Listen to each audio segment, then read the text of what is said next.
오늘 볼 기업은 테슬라입니다. 아마존 기업 영상을 올릴 예정이었으나 테슬라부터 올려봅니다. 테슬라 주가는 드디어 2,000불을 넘어 2,049불을 8월 22일 종가 기준으로 기록을 했습니다. 딱 1년 전에 비해 10배가 올랐습니다. 잠깐 떡상하고 폭락하는 동전주 종목들은 많아도 테슬라 같은 전기차 세계 1위 제조업체가 이런 폭등을 하는 경우는 정말 드물고 대단한 일인 것 같습니다. 야후 파이낸스에서 보여주는 애널리스트의 목표가 평균은 1293불이고 평균 포지션은 홀드, 즉 중립으로 보고 있습니다. investing.com에서 보여주는 애널리스트의 평균 컨센서스도 목표 매수가를 1242불로 보고 있고 포지션은 중립으로 보고 있습니다. 현재 주가 대비 39% 낮은 가격을 적정 매수가로 보고 있는 것입니다. 더 월스트리트 저널 마켓에서도 평균 적정 매수가를 1235불로 보고 있고 세 기관 모두 1200불대 비슷한 가격대로 적정 매수가를 보고 있습니다. 그러면 금융시장의 전문가라고 할 수 있는 월가의 날고기는 애널리스트들이 내놓은 목표 매수가의 평균치라고 할 수 있는 컨센서스 값이 1200불대이기 때문에 지금의 테슬라는 심하게 고평가니 매수하지 말아야 하는 거 아니냐라고 쉽게 결론 맺을 수도 있겠으나 시장은 그렇게 움직이지만은 않습니다. 지금 보시는 자료는 매우 흥미로운 자료입니다. 지금으로부터 180일 전 테슬라 주식이 500불에서 600불 사이를 왔다 갔다 할 때 그 당시 애널리스트들의 컨센서스를 보면 당시의 적정 매수 목표가를 466불로 잡았었습니다. 그 당시 주가가 44% 정도 고평가였을 것이라 본 겁니다. 불과 한 달 전에도 목표 매수가는 822불이었고 주가가 50% 정도 고평가라고 봤습니다. 지금 나스닥에서 지난 1년간, 지난 6개월간, 지난 한 달간 어떤 기준으로 봐도 나스닥의 대형주 중에 가장 급등한 주식이 테슬라인 걸 보면 현재까지 애널리스트들의 분석은 정말 틀렸다고 볼 수 있습니다. PER을 보면 일반적으로 후행지표, 즉 실제 주당 순이익 기준으로 계산된 펄을 보면 1067배입니다. 1000배가 넘는 퍼도 참 오랜만에 보는 것 같습니다. 미래 실적을 기반으로 선행지표로 계산한 포워드 퍼는 788배, 후행으로 보든 선행으로 보든 테슬라 주식의 퍼는 정말 엄청나게 높습니다. 애널리스트들이 보통 적정 매수가를 잡을 때 가장 중요하게 보는 것이 EPS, 즉 주당 순이익이라서 제가 현재 펄을 보여드리긴 했는데 이렇게 엄청나게 높은 펄로 인해 올해 들어 괴이율을 보면 항상 증권사 컨센서스 값이 주가에 비해 한참 낮은 값을 보여줬습니다. 테슬라의 주가를 보는 데는 월가 증권가의 컨센서스는 큰 의미가 없었다는 걸 보여줍니다. 적어도 올해는 그랬습니다. 시티그룹은 올 초에 발표한 리포트 상으로는 목표 매수가를 현재 4분의 1 수준인 550불로 보고 있고 모건 스탠리 같은 경우에는 그나마 이번에 대폭 사양 조정해서 1360불로 보고 있습니다. 어느 증권사 리포트를 봐도 현재 주가만큼 또는 그보다 높게 보는 리포트는 없다고 봐도 과언이 아닌데 그럼 저희 같은 투자자 입장에서는 어떻게 해야 할지 생각해 보겠습니다. 여기서 테슬라 투자자들 사이에 자주 참조되는 인물이 아크 ETF 자산운용사의 CEO 캐시우드입니다. 아크 ETF는 제가 따로 정리한 영상이 있으므로 또 설명하진 않겠지만 테슬라 종목의 폭등을 예상하고 현재 폭등장을 그대로 즐기는 ETF를 상장시켜 엄청난 수익률을 기록한 정말 뜨끈한 자산운용사입니다. 본 영상 하단에 영상 링크는 걸어 놓았습니다. 하여간 캐시우드 CEO가 하는 얘기는 2024년 테슬라 주식의 목표가는 무려 7,000불로 잡고 있습니다. 불 케이스는 15,000불까지 보고 있습니다. 아크 자산운용사에서 운영하고 있는 5개 ETF 편의 종목 포트폴리오를 보면 이 자산운용사가 그냥 대충 시장을 예상하고 대충 얘기하는 운용사는 아닙니다. 뭐 어쨌거나 이분이 얘기하는 게 이해관계도 있을 것이긴 합니다. 테슬라 덕에 아크 ETF들이 인기몰이를 한 경향도 있고 이로 인해 자산 규모가 성장하는 점이 클 텐데 CEO라는 사람이 CNBC 방송에 나와서 테슬라 주가가 너무 고평가다 라는 정신나간 얘기를 할 리는 없기 때문입니다. 그럼 테슬라의 호재들에 대해 살펴보겠습니다. 우선 S&P 500 편입입니다. 테슬라가 S&P 500 지수에 편입된다는 건 테슬라 종목의 주가 측면에서 보통 호재가 아닙니다. 전 세계의 ETF 시장은 지난 15년간 10배 이상 성장했고 현재의 증가 추세는 과거의 증가 추세를 훨씬 뛰어넘습니다. 액티브 펀드에 비해 수익률 측면에서나 모든 측면에서 뛰어나고 어쨌거나 지금의 금융시장, 간접투자 시장은 ETF의 시대라고 하는 게 맞습니다. 그럼 ETF가 가장 많이 담고 있는 벤치마크 지수가 S&P 500입니다. 시가총액이 27조 달러, 한화로는 3경 2천조입니다. 한국의 코스피 거래소와 코스닥을 다 합쳐도 2천조가 안 됩니다. 이게 전 세계 주식시장을 선도하는 미국의 종합주가지수 S&P 500의 위험입니다. 이런 S&P 500의 대여 중에서도 초대여라고 할 수 있는 테슬라가 편입될 자격을 갖추고 편입을 준비 중입니다. 아직 편입 발표는 안 했고 이는 S&P 500 지수 관련 위원회가 심사를 하고 발표를 합니다. 올해 2020년 9월 초경에 발표할 것으로 예상됩니다. 그럼 제가 말씀드린 S&P 500 편입된 기업들의 시가총액이 하나로 3경 2천조입니다. 이 시가총액은 회사의 주식을 직접 투자한 투자자들의 지분과 뮤추얼 펀드, 인덱스 펀드, ETF 등의 간접 투자 상품을 통해 투자된 지분을 합쳐서 3경 2천조입니다. 이 중에서 S&P 500 지수 관련되어 투자된 인덱스 펀드 및 ETF 등의 패시브 자금 규모만 2천조라는 말이 있습니다. 패시브 자금이라는 말은 주관적인 판단 없이 S&P 500 지수에 편입된 종목들을 시총 비율대로 기계적으로 사고 파는 것입니다. 테슬라가 S&P 500 지수에 편입되게 되면 S&P 500 지수를 그대로 추정하던 간접적으로 추정하던 관련 섹터를 추정하는 테마 ETF든 간에 수많은 패시브 자금들이 기계적으로 테슬라 종목을 편입시켜야 합니다. 그렇게 기계적으로 들어오는 돈만 50조가 넘을 것이라고 합니다. 한마디로 이만큼의 매수세, 즉 유동자금이 테슬라로 들어온다는 것이고 이는 주가 상승에 매우 큰 힘이 됩니다. 또 하나의 호재로는 다음 달 9월 22일 있을 테슬라 배터리 데이가 있습니다. 이게 LG와 같은 글로벌 전기차 배터리 업계에서는 긴장을 바짝 하고 있는 이유가 이번 9월 22일에 큰 발표를 준비하고 있다는 소문이 돌고 있어서 그렇습니다. 테슬라의 비밀 연구 프로젝트인 로드러너 프로젝트가 배터리 개발 관련 프로젝트인데 이에 연관된 발표가 될지 아님 다른 획기적인 사업 계획이나 신차 발표에 대한 계획인지는 모르겠지만 어떤 발표건 간에 단기적으로 주가에는 호재가 될 수 있는 획기적인 발표를 할 것으로 보입니다. LG화학이나 파나소닉이 장기간 개발해온 배터리 기술을 테슬라 같은 전기차 제조업체가 어떻게 함부로 따라잡을 수 있냐고 얘기할 수도 있겠지만 우주선을 날려보내는 기술력을 가진 앨런 머스크가 천재적인 재능과 현재에 넘쳐나는 자본력으로 배터리 기술 정도는 세상이 놀랄 만한 발전을 시킬지 아무도 모르는 일입니다. 제가 테슬라를 보면 연상되는 기업이 애플입니다. 사실 2013년도에 애플이 테슬라를 인수하려고도 했었습니다. 물론 지금은 절대 불가능한 예가 되어버렸지만 말입니다. 세상의 핸드폰이 iOS를 쓰는 아이폰과 안드로이드 OS를 쓰는 세상 잡다한 폰 메이커들로 인해 스마트폰 시장이 양분되었듯이 전기차 시장도 비슷하게 양분되지 않을까 저는 상상해 봅니다. 한마디로 테슬라의 자율주행 기술을 담은 테슬라 자체 생산 전기차가 전기차 시장의 큰 한 축을 차지할 겁니다. iOS 운영체제를 담고 있는 애플의 아이폰 같은 겁니다. 반면에 구글의 웨이모, 자율주행 OS를 탑재한 전기차 메이커들이 세상에 쏟아질 겁니다. 지금의 안드로이드 OS를 쓰는 다양한 스마트폰 제조사들 같은 겁니다. 삼성, LG, 샤오미 등등의 안드로이드 스마트폰 제조사들입니다.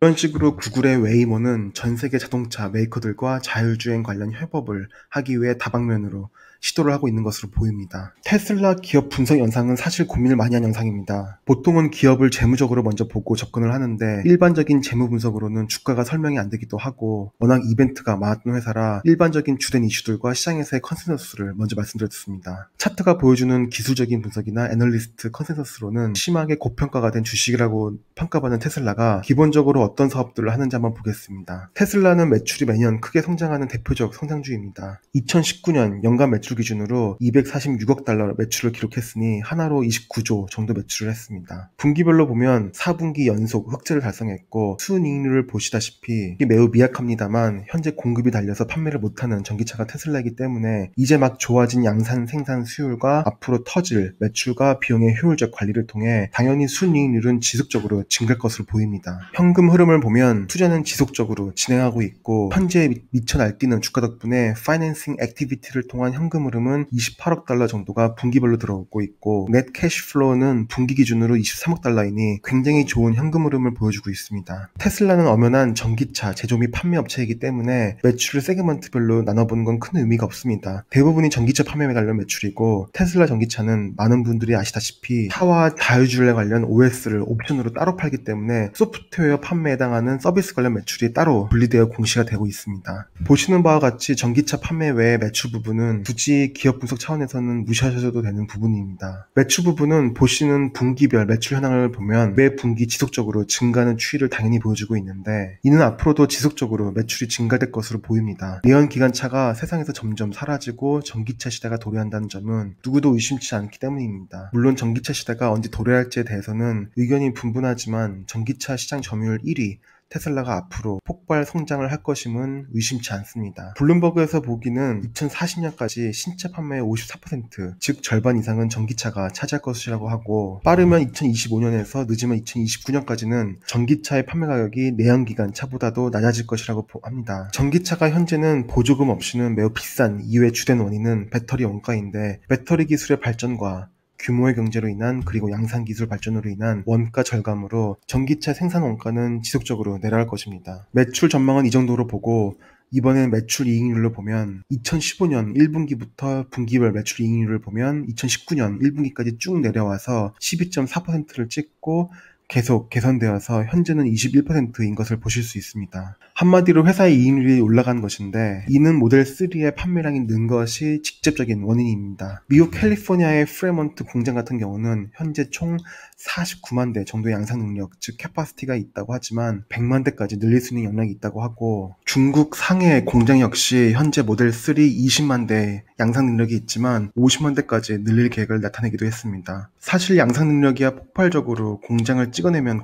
되는 겁니다. 보시다시피 테슬라의 현재 주력 모델은 프리미엄급인 모델 S와 X에서 3와 Y로 많이 넘어간 걸 보실 수 있습니다. 중국 상해와 독일 베를린 공장에서는 모델 3와 모델 Y 전용 양산 공장만 현재 건설 중에 있습니다. 보시는 것처럼 모델 3와 모델 Y는 생산량이 폭발을 해왔습니다. 이번 분기는 코로나 팬데믹으로 좀 예외 상황이겠지만 테슬라의 주력은 가격 경쟁력 있는 모델 3와 모델 Y에 초점을 맞추는 걸 볼 수 있습니다. 게다가 모델 3와 모델 Y는 고객의 주문에 상관없이 양산으로 계속 찍어내서 파는 메이드 투 스탁 개념의 모델들이고, 모델 S와 모델 X는 고객에게 주문을 받으면 생산을 하는 메이드 투 오더 개념의 모델들이라 양산 개념 자체가 좀 다릅니다. 모델 S와 모델 X는 보시는 바와 같이 생산량이 많이 줄었고, 이는 테슬라가 공시도 이미 한 바이지만 회사에서 모델 3와 모델 Y에 좀 더 중점을 가지고 사업을 한다고 밝혔습니다. 이는 폭스바겐 그룹에서 프리미엄급인 포르쉐는 영업이익률이 폭스바겐에 비해 훨씬 높은 사업 부분이라 효자 노릇을 톡톡히 하는 반면에, 테슬라는 모델 3와 모델 Y에서 중국의 규모의 경제로 인한 원가 절감으로 영업이익률의 극대화를 회사의 가장 큰 목표로 삼고 있기 때문에 초점을 맞추는 사업 성격이 달라서 그렇습니다. 모델 S와 모델 X까지는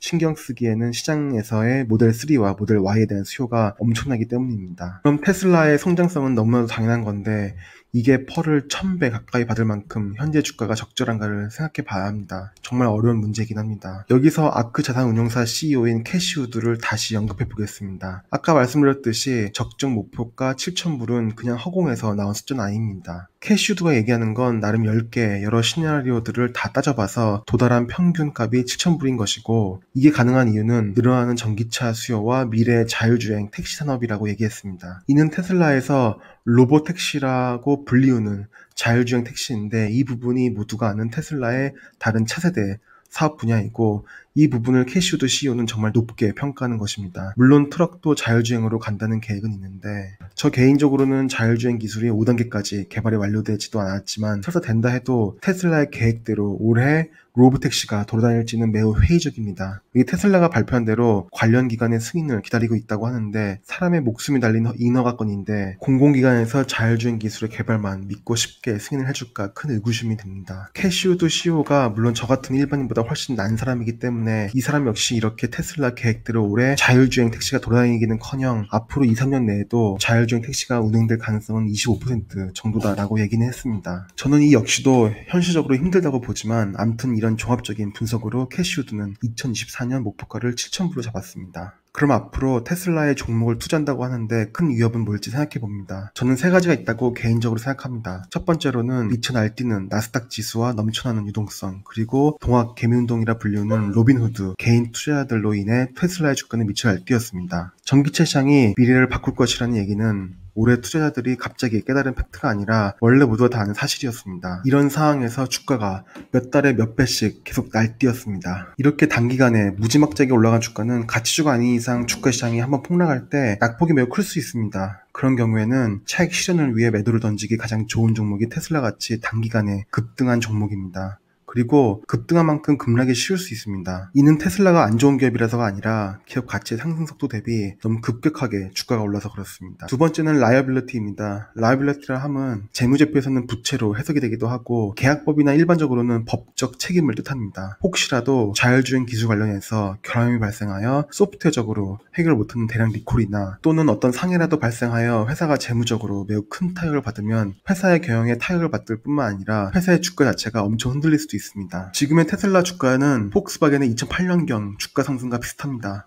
폭스바겐은 2008년도경 미친듯이 주가가 상승하여 2008년 10월 1일경 주당 498유로를 찍고 주가는 보신 차트와 같이 며칠 사이에 반토막이 나고 그 후에 더 빠져서 80% 이상 주가가 빠지고 현재도 주가가 몇 년째 지지부진합니다. 물론 디젤 게이트도 있었고 경영을 엉망으로 한 회사 탓도 있고 독일 특유의 비효율적이고 방대한 무책임한 경영 문화도 큰 역할을 했을 것입니다. 그래도 저는 현재 테슬라 주가를 보면 2008년도 폭스바겐 주가 광풍을 자꾸 떠올리게 되는 건 어쩔 수 없습니다. 폭스바겐 주가 폭락 당시 전 세계에서 94번째 부자인 독일 재벌이 자살하기도 했었습니다. 어쨌든 폭스바겐이 디젤 게이트가 터져서 지금까지도 정신 못 차리듯이 혹시라도 테슬라의 자율주행 관련 기술이나 어떤 문제, 게이트가 터지면 회사의 운명이 갈릴 수도 있습니다. 인터넷에서 테슬라의 자율주행을 맡겨놓고 이렇게 자는 운전자들 사진들이 많이 떠돌고 있습니다. 아직 자율주행이 완전 자율주행의 5단계도 아니고 도로 사정이라는 것이 나라마다 다르고 도로 이외에